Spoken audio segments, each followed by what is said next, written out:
comment ne plus être inquiet, comment ne plus avoir cette sensation désagréable d'incertitude, de doute, de stress face à l'avenir. Alors aujourd'hui, je pense que ça ne vous a pas échappé, on vit dans un monde qui est de plus en plus incertain et c'est notamment largement accentué par ce que j'appelle la polarisation négative du monde, c'est-à-dire qu'aujourd'hui, il faut bien comprendre que la plupart des business, en fait, puisque le monde, la société dans laquelle on vit est fait d'entreprises qui cherchent à gagner de l'argent. Par exemple, les médias, c'est des entreprises qui cherchent à gagner de l'argent. Les personnes aussi sur YouTube, c'est des entreprises ou c'est des personnes qui cherchent à gagner de l'argent.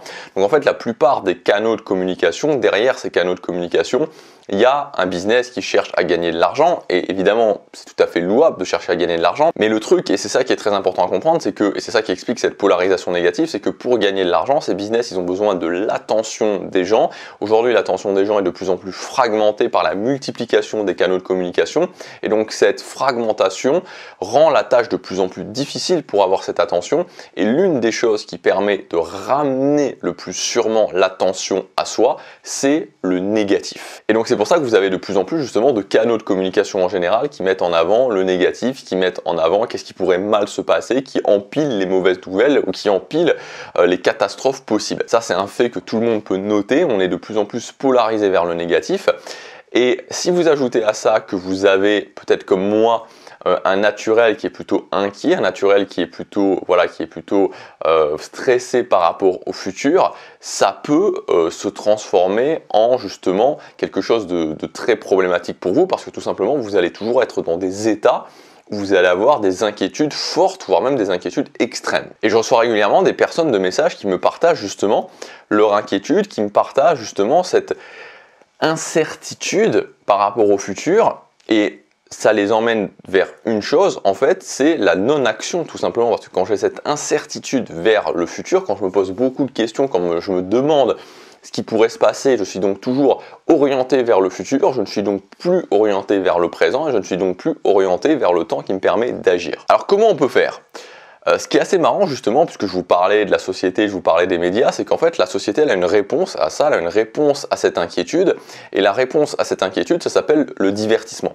Et en fait c'est ça l'idée, c'est-à-dire qu'à partir du moment où je suis inquiet, à partir du moment où je me pose beaucoup de questions, je me plonge dans un divertissement, je me plonge dans une série Netflix qui me captive, qui me fait sortir quelque part de la réalité, et donc je ne pense plus à cette inquiétude, je ne pense plus justement aux problèmes qui pourraient se passer. Mais évidemment c'est pas la solution la plus intéressante quand je veux créer une vie à la hauteur de mes ambitions, quand je veux atteindre les choses qui sont importantes pour moi dans ma vie, parce que ces choses-là requièrent que je passe à l'action. Donc ça requiert que moi-même, sans devoir passer par la case divertissement, sans devoir passer par la case évasion, je sois capable de sortir de cet état d'inquiétude. Donc dans cette vidéo, on va voir plusieurs clés qui vont vous permettre d'aller au-delà de cette inquiétude, de cet état d'inquiétude. Moi, c'est un sujet que je connais très bien parce qu'encore une fois, c'est vraiment ma nature d'être inquiet. Donc si je me laisse dériver, je peux vraiment être très facilement très inquiet, très stressé vers le futur. Alors, la première chose, c'est de comprendre que, en fait, si vous voulez, l'inquiétude, elle est reliée à toutes les émotions qu'on pourrait rattacher à une émotion majeure, qui est l'émotion de peur, finalement.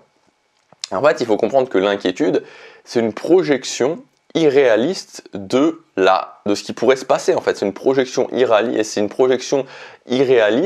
du futur. On est inquiet parce qu'on projette un futur qui n'est pas le futur qu'on voudrait qu'il arrive, qui est un futur qui est un futur qui peut faire peur, qui est un futur qui peut même être catastrophique.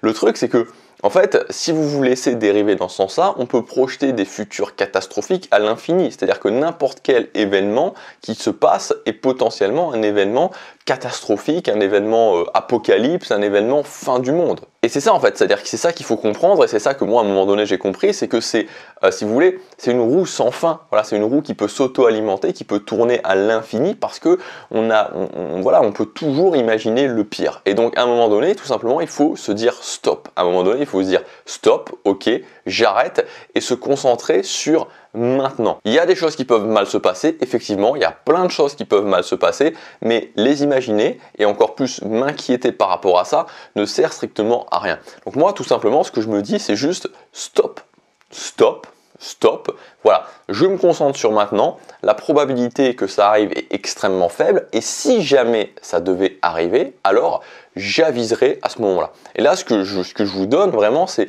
l'un des éléments qui m'a le plus aidé en fait à sortir de ces états d'inquiétude, de ces états de stress, de ces états de projection irréaliste d'un futur catastrophique, et parce que voilà, sinon ça mène juste à l'inaction. Donc stop, stop, je me concentre sur maintenant, oui, bien sûr, je suis pas, voilà, bien sûr, oui, le pire peut arriver, mais le pire peut arriver, mais le pire n'est pas certain, et dans tous les cas, j'aviserai au moment où il arrivera. Deuxième chose extrêmement logique, c'est essayer d'éliminer les sources d'inquiétude, tout simplement. C'est-à-dire que au quotidien, essayez de vous rendre compte, d'être une sorte d'observateur de vous-même et de vous dire qu'est-ce qui me rend inquiet. Voilà. Qu'est-ce qui fait que vous passez dans ces états d'inquiétude? Et ensuite, tout simplement, éliminer ces sources d'inquiétude parce que ça n'a aucun. En tout cas, je veux dire, si vous êtes dans l'optique de vouloir atteindre vos objectifs, de vouloir créer la vie que vous voulez, ça n'a aucun intérêt pour vous, dans ce cadre-là, encore une fois, ça n'a aucun intérêt pour vous de vous retrouver dans ces états d'inquiétude, de vous retrouver dans ces états d'incertitude, parce que cet état-là n'est pas l'état qui va vous permettre de prendre des bonnes actions, n'est pas l'état qui va vous permettre de faire des bonnes journées. Donc tout simplement, dites-vous, ok, c'est quoi les choses qui me font ressentir ça? Et ensuite, tout simplement, éliminer au maximum ces choses-là. Le troisième point, c'est de créer de la satisfaction dès le début de la journée. Parce qu'en fait, il faut bien, on peut voir les émotions dans deux grands types, les émotions qui sont positives, les émotions qui sont négatives. Et en fait, il faut bien comprendre que plus vous êtes dans une émotion qui est positif, plus vous êtes dans une émotion, vous allez vous sentir bien, moins le négatif aura de prise sur vous. L'exemple assez, qui est un peu extrême, mais qu'on peut prendre, c'est-à-dire il faut vraiment toujours revenir à l'état émotionnel dans lequel on est. En fait, l'état émotionnel dans lequel on est détermine finalement, alors ça détermine notamment les actions que je vais prendre, mais si vous voulez, ça détermine aussi l'impact qu'un même événement va avoir sur moi. C'est-à-dire que si aujourd'hui on vous appelle et qu'on vous dit que vous avez gagné 10 000 euros, vous allez être dans un état émotionnel où un événement lambda après va avoir un impact sur vous, voilà, qui sera peut-être nul. C'est-à-dire peut-être que si on vous dit que vous avez gagné 10 000 euros et qu'après il y a quelqu'un qui vous parle mal ou qui vous parle pas très bien, ok, vous allez vous dire, qu'est-ce que je m'en fous, voilà, vous allez le prendre avec une très grande philosophie. Maintenant, si on vous dit que justement, les impôts vous disent qu'ils ont oublié 10 000 euros et que vous leur devez 10 000 euros, et que quelqu'un ensuite vous parle mal, vous allez le prendre extrêmement mal. Vous allez peut-être y penser pendant tout le reste de la journée. Donc tout ça pour vous dire que l'état émotionnel dans lequel vous êtes détermine énormément l'impact des événements sur vous. Donc à partir du moment où vous, comme le point numéro 3, que vous créez de la satisfaction dès le début de la journée, vous passez à l'action et dès le début de la journée, vous validez que vous êtes fier de vous, vous vous mettez dans un état émotionnel qui est positif au meilleur moment possible, c'est-à-dire le moment du début de la journée. Et donc, même si ensuite vous êtes exposé à des choses qui peuvent potentiellement vous inquiéter, ça aura un impact moins important sur vous. Quatrième point, et ça je vous le dis vraiment si vous êtes comme moi, si vous avez cette nature inquiète, cette nature à vous projeter vraiment facilement dans le futur, c'est la notion de savoir ce qu'on doit faire. Gardez bien en tête que plus vous êtes dans le flou, et plus potentiellement vous allez pouvoir vous inquiéter sur tout un tas de choses. Plus vous êtes organisé, plus vous savez ce que je dois faire. Ok, je me lève, je fais ça, et ensuite je fais ça, et ensuite je fais ça. Plus vous êtes sur des rails, et plus vous allez pouvoir en fait dérouler votre journée, vous concentrer sur l'action, vous concentrer sur le présent. N'oubliez jamais encore, bon ça j'imagine que vous le savez, mais n'oubliez jamais que quand on est sur le présent, on est dans le mode logique. Le présent c'est le mode logique, l'inquiétude c'est le futur, la nostalgie, la tristesse c'est le passé. Donc quand vous faites du présent, quand vous êtes sur du présent, vous ne ressentez ni tristesse ni inquiétude parce que vous êtes concentré sur le présent, vous êtes concentré sur ce que vous faites. C'est-à-dire que maintenant, actuellement, je suis en train de tourner cette vidéo, je ressens après la vidéo, je ressentirai de la satisfaction d'avoir fait cette vidéo, mais pendant la vidéo, je ressens ni tristesse, ni inquiétude sur n'importe quoi, puisque je suis vraiment, c'est l'exemple typique, de tourner une vidéo de quelque chose où je suis focalisé à 100% sur le présent. Et enfin, je voudrais terminer avec quelque chose où je vous invite à faire ça. Et moi, je l'ai fait et c'est résultat, voilà, testez-le, dans tous les cas, testez-le. Moi, ça m'a donné beaucoup de résultats. C'est ce que j'appelle le temps de l'inquiétude. En fait, ce qu'il faut aussi bien comprendre, c'est que l'inquiétude est une manifestation de la résistance. Et donc, c'est une manifestation de quelque chose qui a avant tout pour but de vous maintenir là où vous en êtes actuellement, de vous maintenir dans l'immobilisme. C'est-à-dire que l'inquiétude n'est jamais qu'une des armes, hein, je vous en ai déjà parlé de ce concept de résistance, l'inquiétude n'est jamais qu'une des armes de la résistance pour au final faire en sorte que votre vie reste telle qu'elle est et qu'elle n'avance pas.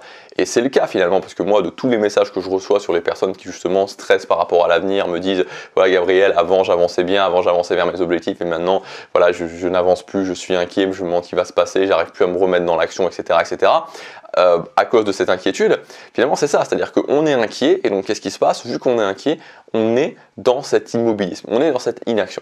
Donc moi ce que je vous invite à faire, ce que je vous invite à tester, c'est tout simplement de définir un temps de l'inquiétude. Alors peut-être que ça va vous paraître ridicule, mais c'est surtout en fait, le but de faire ça n'est pas de le faire tout le temps, mais le but de faire ça est de comprendre vraiment le paradoxe de l'inquiétude. Cette idée c'est quoi? C'est qu'en fait vous allez vous dire, ok, je veux être inquiet, pas de problème, je peux être inquiet, je vais me définir ce soir, par exemple de 19 h à 20 h, un temps pour m'inquiéter. Et je vais pouvoir m'inquiéter autant que je veux, passer une heure tout entière à m'inquiéter, à me poser toutes les questions, à imaginer tous les scénarios catastrophiques du monde possible et inimaginable, tout ce que je veux, voilà, la pandémie, la guerre nucléaire, etc. Tout ce que je veux absolument, je vais passer une heure ce soir à les imaginer et je me mets ce temps de l'inquiétude pendant une heure ce soir. Donc ce soir, une heure, même 2 heures si vous voulez, pourquoi pas, de 19 h à 21 h, je m'inquiète. Et je m'inquiète pendant vraiment à fond, hein, voilà, j'y vais vraiment à fond, je m'inquiète à plein régime pendant cette heure-là. Par contre, avant, pendant la journée, je fais ce que j'ai à faire et je me concentre uniquement sur ce que j'ai à faire. Et pendant la journée, vous vous concentrez sur ce que vous avez à faire pour faire vraiment une bonne journée, pour agir sur les choses qui sont importantes pour vous. Et si ça vient, si ce sentiment d'inquiétude vient, vous dites non, non, non, non, non, non, ok, ce soir, je m'inquiète ce soir. Ce soir, je m'inquiète, ce soir, j'ai 1 heure entière ou 2 heures entières pour m'inquiéter. Pour le moment, j'agis. Et vous allez voir quelque chose d'assez paradoxal, c'est que à partir du moment où vous avez fait une journée où vous avez agi, vous avez été dans l'action, vous avez validé que vous avez fait des choses qui étaient importantes pour vous et que donc vous avez fait un pas en avant vers la vie qui était importante pour vous, le soir, arrivé à cette fameuse heure à 19 h, même si vous décidez de vous inquiéter, même si vous décidez de brancher le JT et de voir voilà, le pire JT avec les pires catastrophes qui peuvent se passer, vous allez voir que l'impact sur vous va être totalement différent et que presque vous n'allez plus vous inquiéter. Et ça, c'est le paradoxe ultime de l'inquiétude qui, en fait, indique simplement que l'inquiétude n'est qu'une manifestation de la résistance, n'est qu'une illusion qui est avant tout là pour vous empêcher d'agir et non pas parce qu'il va se passer réellement quelque chose de catastrophique. Donc, quand vous inversez le processus et quand vous dites « j'agis » et ensuite je m'inquiète, vous verrez que vous ne vous inquiéterez plus parce que l'inquiétude ne dépend pas en fait, contrairement à ce que vous pensez, d'événements extérieurs, mais l'inquiétude dépend en fait tout simplement de est-ce que j'agis, est-ce que je n'agis pas. Quand j'agis, vu que l'inquiétude est reliée à la résistance se dissipe et elle aura beaucoup moins d'impact sur vous. À partir du moment où dès le début de la journée, vous commencez à vous inquiéter, vous commencez à vous poser des questions et donc vous n'agissez pas, là l'inquiétude fonctionne à plein régime. Voilà pour cette vidéo, j'espère qu'elle vous aura aidé si vous voulez aller plus loin et justement réussir à exploiter chacune de vos journées, parce que n'oubliez pas, la clé du succès c'est ça, une bonne journée plus une bonne journée plus une bonne journée me mène à la vie que je vais avoir dans 5 ans, dans 10 ans. Vous avez ma ressource gratuite, les outils du succès. Je vous ai mis dans cette ressource un ensemble d'outils qui vont vous permettre d'exploiter au maximum chacune de vos journées pour faire un pas en avant chaque jour. Voilà, c'est le premier lien dans la description, je vous laisse regarder ça, je vous dis à demain dans la prochaine vidéo, passez à l'action, chaque jour compte.